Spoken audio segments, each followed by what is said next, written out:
Okay, thanks to everyone who's joining us on the line today for the Farm to Summer webinar. I just would like to remind everyone that currently everyone is muted, but after the end of the presentation, I will unmute the lines and so you're able to ask questions to our presenter.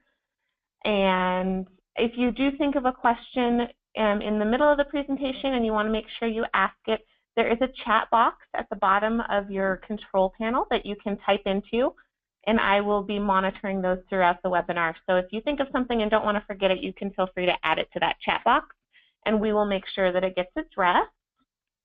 And let's see, is there anything else? If you joined us for the last webinar we had, there was a little glitch as we tried to unmute everyone at the end of the webinar. So hang tight while we try to make sure that we get everyone unmuted if you do have a question. We won't hang up on you. We'll make sure that we allow plenty of time to get people's questions answered. So now that we got all the housekeeping things out of the way, I'd like to introduce Leah Clark. Leah is a trade specialist and manager of Idaho Preferred Program at the Idaho State Department of Agriculture. She has been the manager of the Idaho Preferred Program since 2004. The Idaho Preferred Program is designed to identify and promote Idaho foods and agriculture products through advertising, public relations, retail, and food service promotions. Leah has served as the state lead for the National Farm to School Network for 2 years and works with the Idaho State Department of Education to carry out statewide farm-to-school programs. Leah serves on the Idaho Agriculture in the Classroom Advisory Board and the Leadership Idaho Agriculture Board of Trustees. Prior to joining the Idaho State Department of Agriculture, Leah served as the Executive Director of the Idaho Beef Council for 15 years. She has a bachelor's degree in agribusiness management from Arizona State University and a Master of Agriculture degree in marketing and finance from Oklahoma State University. And I would just like to thank Leah for taking time out of her day to present to us. So Leah, you can take it away. Great. Well, thank you, and thank you all for joining us this afternoon. I sent you that really long intro thinking that you could probably just cut half of it off, but when I hear that, I feel kind of old. So anyway, thanks for joining us. I'm really excited to be able to talk about integrating local foods into summer meal programs. It's long been a frustration of mine that our season in Idaho, our growing season, does not really line up very well with the school year, which really does tend to limit what we can do in farm to school. So I'm really excited that we finally made this connection and can work on integrating some more local products in the summertime. So with that, you know, I don't think that I probably need to tell you about all the benefits of summer meal programs.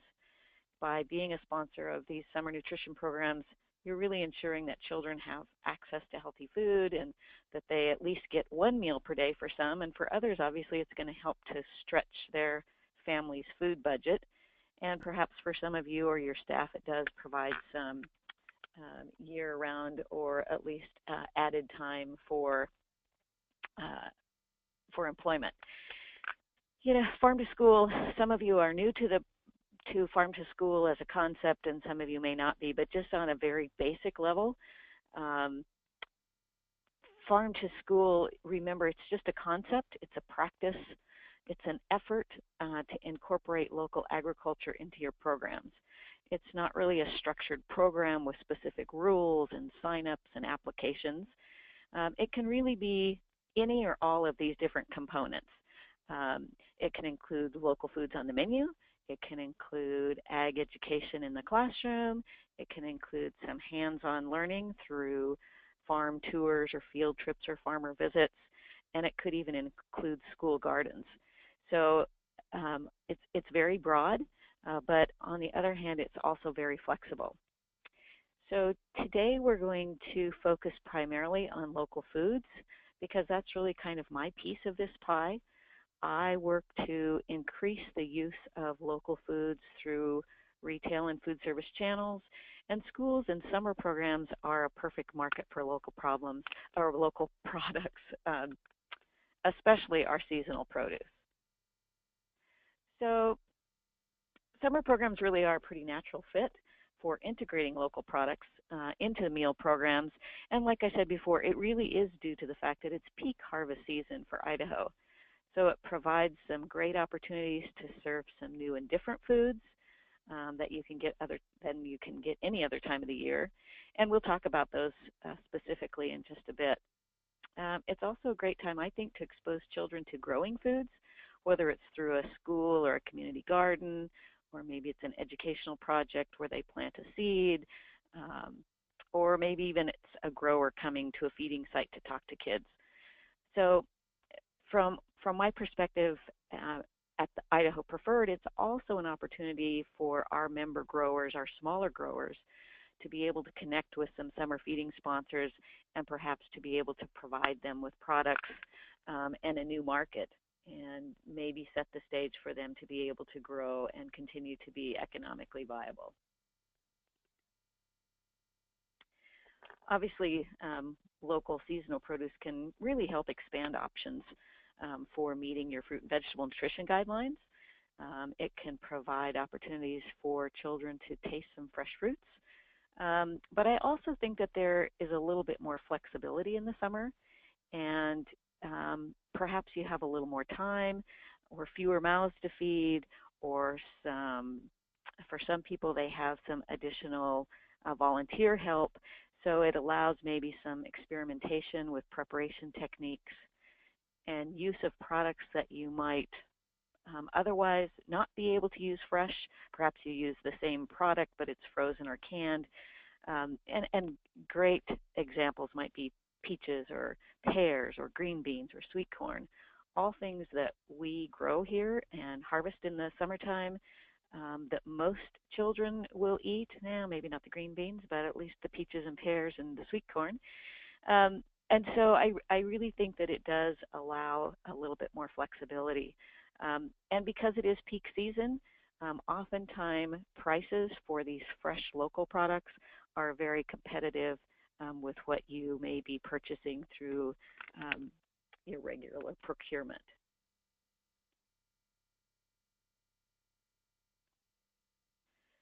So in short, we're trying to integrate local foods into summer meal programs to, provide a memorable experience and maybe be a reason for children to come back and enjoy their eating experience, improve their the variety in their diet, and provide a viable market for some of our growers, and also maybe provide some employment for some of your employees. So it really is a win-win for kids and communities. And so my purpose today is to talk about, okay, if we all agree that it's a great thing to do, get into the weeds. Well, how can we actually get this done, and how hard is it, or how can we make it so that it works into your program? And we all know that time and labor is always an issue. So I think the most important thing is to start small. And this is whether it's just summer or it's year-round farm-to-school programs. You really have to start, and even before you start with products, you really need to talk to your staff and volunteers and make sure that you have their support and that they share your enthusiasm for using local products, because, very honestly, it may mean some additional tasks for all of you. And we certainly want to make sure that it works for everybody.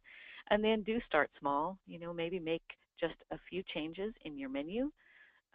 Don't try to do a total overhaul and go 100% local. It will be kind of overwhelming and difficult even in the summertime. So instead, maybe this summer you commit to using a local fresh fruit or vegetable, or a couple. Maybe you do it 1 or 2 days a week. Maybe you choose 1 week and do it every day. Whatever works really for you and your staff and for your distributor or farmer.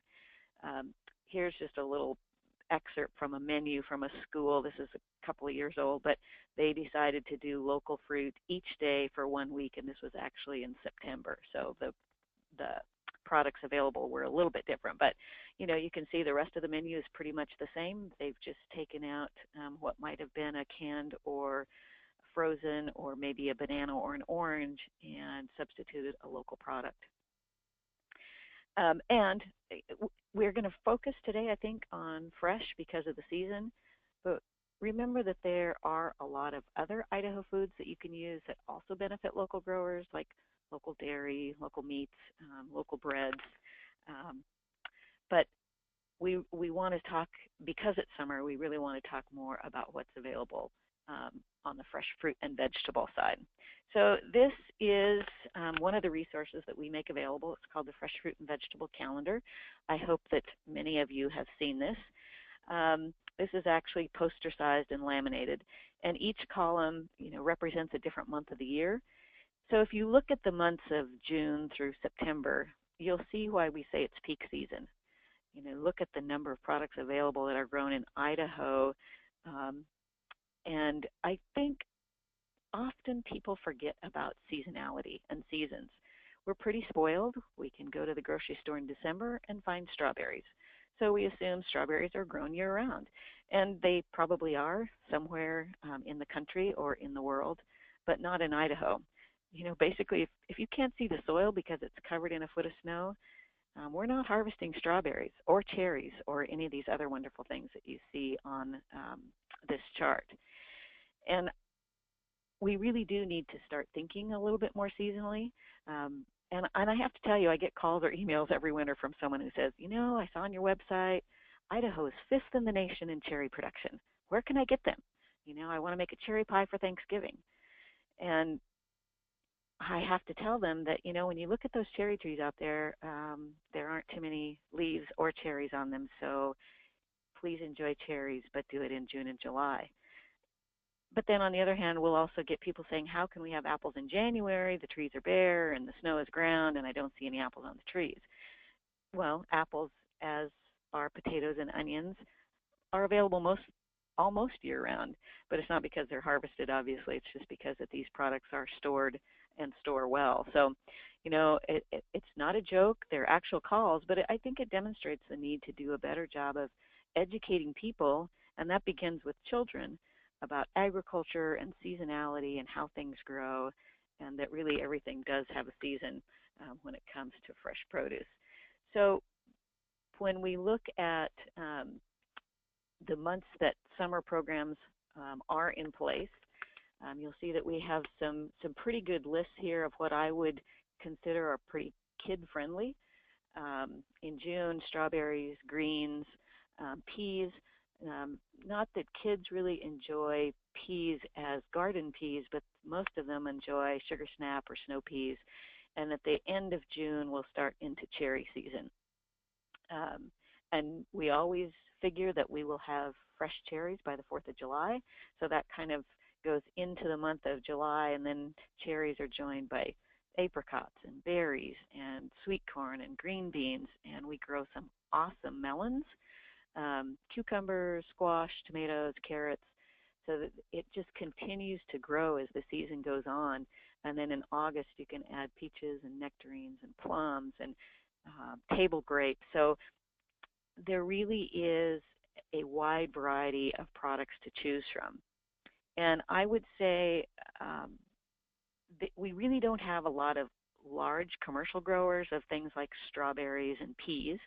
Usually you have to find those at a farmer's market or through a smaller distributor. But cherries are very widely available. Greens are becoming more available. We have a couple of geothermal greenhouses coming online that will have greens year-round. Apricots, green beans, cherries, melons, squash, tomatoes, they are all pretty easy to find through local distributors. In July and into August, we can also find the apples and the peaches and the sweet corn. So it really does, it is pretty easy during your season of summer to find local products. And so, where exactly and how exactly can you get those? Finding local produce doesn't mean that you have to go out and seek a farm or find a farm, although you can do that if you have time and connections. But I would really suggest talking first to your regular distributor. Farm to School has become a pretty popular concept, and not only are schools, but also restaurants and retailers are looking for local products. So several distributors are really stepping up to provide those products and services to their customer. And I don't know where each of you are from or who may have your bid for produce, but I will drop a few names. I think Grasmick and FSA do an absolutely awesome job of sourcing local products when they're available, but you have to ask. If you want local when local is available, you need to make that known to your sales representative. But you can also put geographic preference in your bid, and some of you probably do bids, and I would imagine that most of you have to do bids. But the ability to apply a preference for local products applies to, I think it applies only to unprocessed or what they call minimally processed items. So obviously it can be applied to any fresh produce. And the federal regulations don't really prescribe a specific way to use geographic preference as long as it's applied consistently. And the key is to be sure that the use of the geographic preference doesn't restrict free and open competition, and that selection criteria, as I said, is clearly described and equally enforced. But basically it allows you to give extra points, if you will, when you're selecting vendors. It allows you to give extra points for products that are grown locally. So there is a great infographic fact sheet on geographic preference. It's at the Farm to School website, and the link is here at the bottom of this page, and we can come back to this later if that's something that you're interested in downloading for yourself. Beyond your local distributor, there's lots of other ways. You can purchase at a farmer's market, but many people cannot, and really I think a better way of your time at a farmer's market, if you have the time, is to make connections and learn about the farmers who are in your area. It's a great way to meet local farmers and see what they grow, and then you can ask them if they're interested or able to sell to you in the quantities that you need. And when you're there, once you know what they grow, I'd suggest maybe you make an appointment with them for them to come and see you. Usually they're pretty busy at a farmer's market and they don't necessarily have time to have a lengthy conversation. But if you have a card or your contact information that you can drop off, maybe snap a pic with your phone, and so that when they do call you back, you remember who they are and what they grow. And it also, I think, allows you to maybe work on planning for the next year or the next season. If you know that they grow lettuce, but this year they didn't grow enough for your needs, then maybe work with them to see if they would be interested in growing more for you specifically the following season. There's a couple schools doing that right now. Angie Bauman in Gooding, she actually has several farmers that are growing for her schools. She has one that grows melons and one that grows sweet corn, I think. And then she met a fruit grower at one of our Farm to School workshop tours. And now that grower actually delivers to her schools peaches, pears, and apples. And the unique thing is this really worked great for both of them because Angie wanted smaller sized fruit. And for an orchard, that's something that's often discounted or isn't as in high a demand.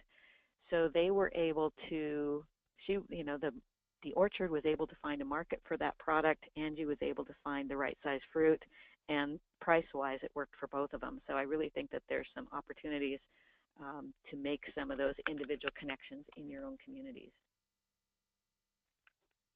A question I get quite a bit is, if we have a school garden, can you use food grown in the garden in your feeding programs? And you can. There are no state or national rules that prohibit that. Obviously, you need to observe good food safety practices, both in growing and in serving the foods.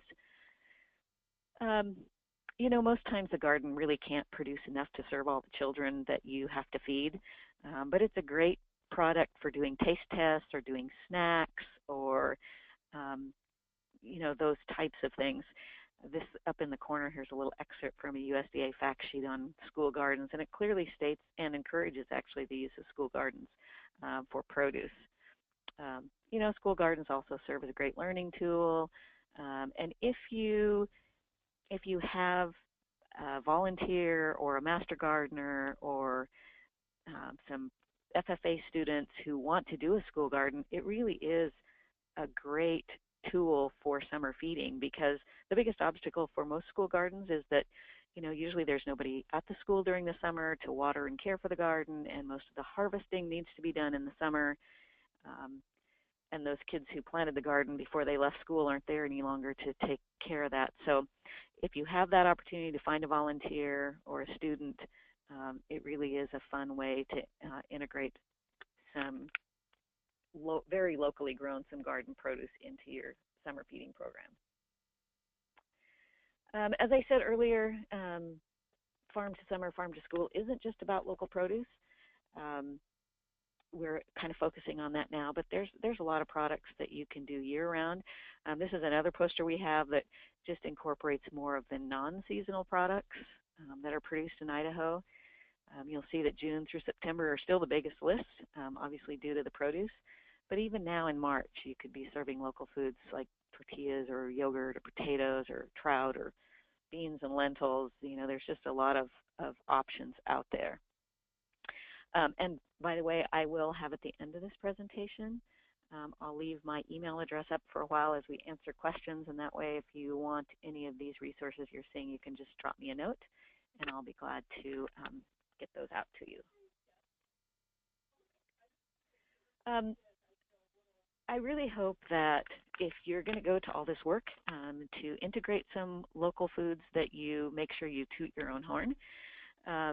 Many studies have shown that kids are more likely to try new foods if they have some kind of connection or interest in the product.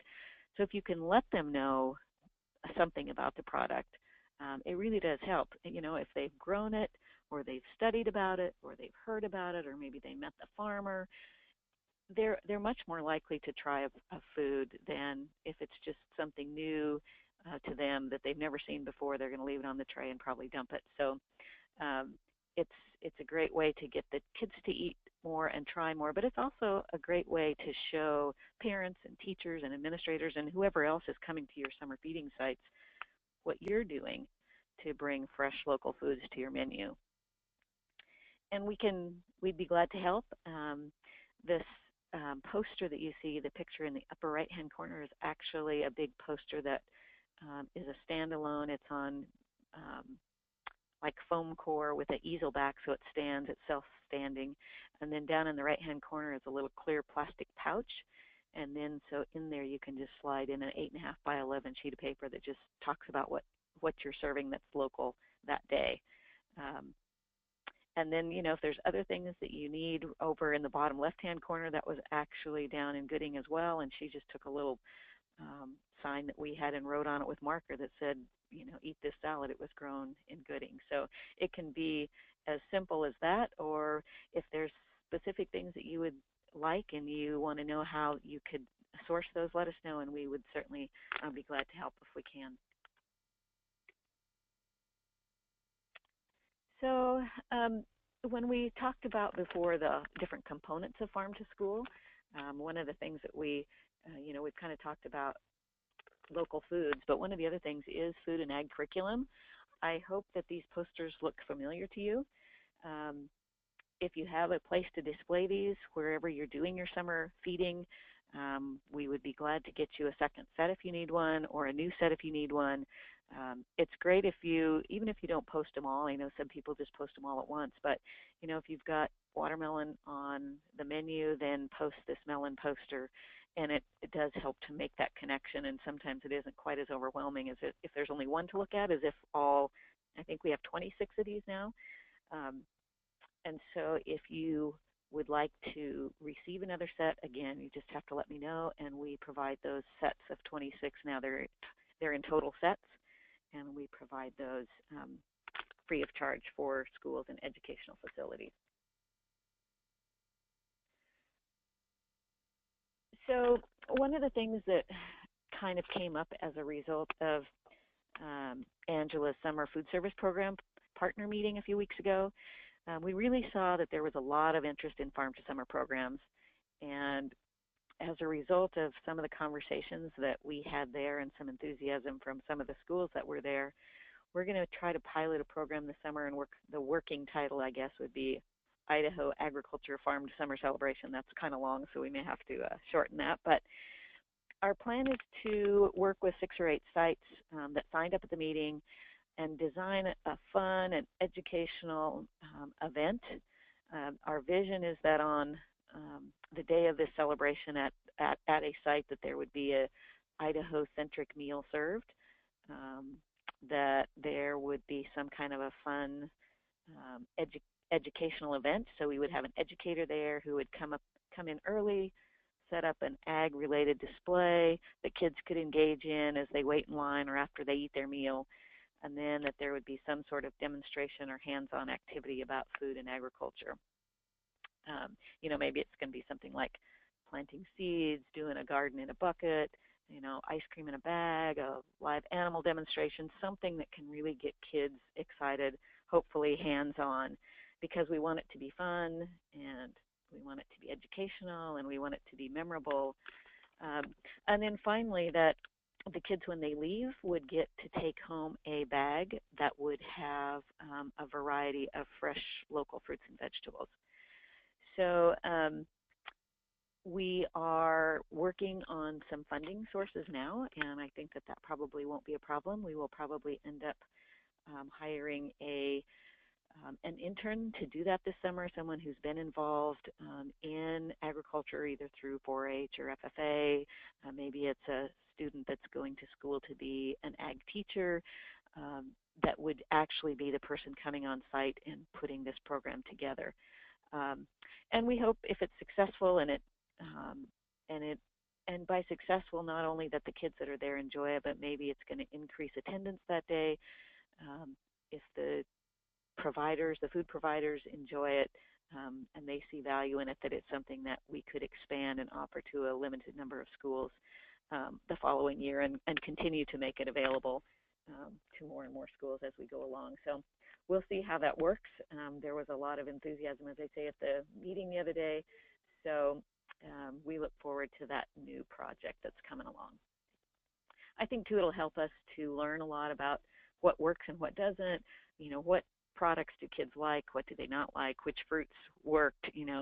Were there too many cherry pits being spit? What do we need to do differently to make sure that that it works? So we'll see how that goes. Also, I wanted to just let you know that there are a lot of resources out there. If you want to learn more, or if you're specifically looking for an item or a farmer, whatever we can do, there's several resources. Obviously, idahopreferred.com. If you go to our website, you can search for producers by what they grow, by the name of the farm. You can look at a map and look at the area that you live in and what farmers are there. So that's an option for you. We talked about the farmers markets. If you're not aware of farmers markets in your area, at the Department of Agriculture, we have a link to a brochure that has all the farmers market listed. So again, you could kind of see when they start, because obviously there aren't too many of them going now, but they will be starting up in April and May. And so you can see where they are in your town or in your area, and when they start and what the hours are and that kind of thing. And then we also have National Farm to School state contacts. I work on that, but also I work very closely with Ariel Agenbrod, who is at the University of Idaho in their extension program. She's actually located here in southwestern Idaho, but there are cooperative extension service offices in just about every county, and they are great resources as well to find local farmers and local foods in your area. So just make sure that you reach out, and as always, you can always call us or email me directly, and I'm certainly willing to help as much as I can to find what it is that you need. I think with that, I will stop, and as I said, I'm leaving my email up here so that if you want to request any of the materials that you saw or you need additional information, you can do so. And I would like to open it up for questions.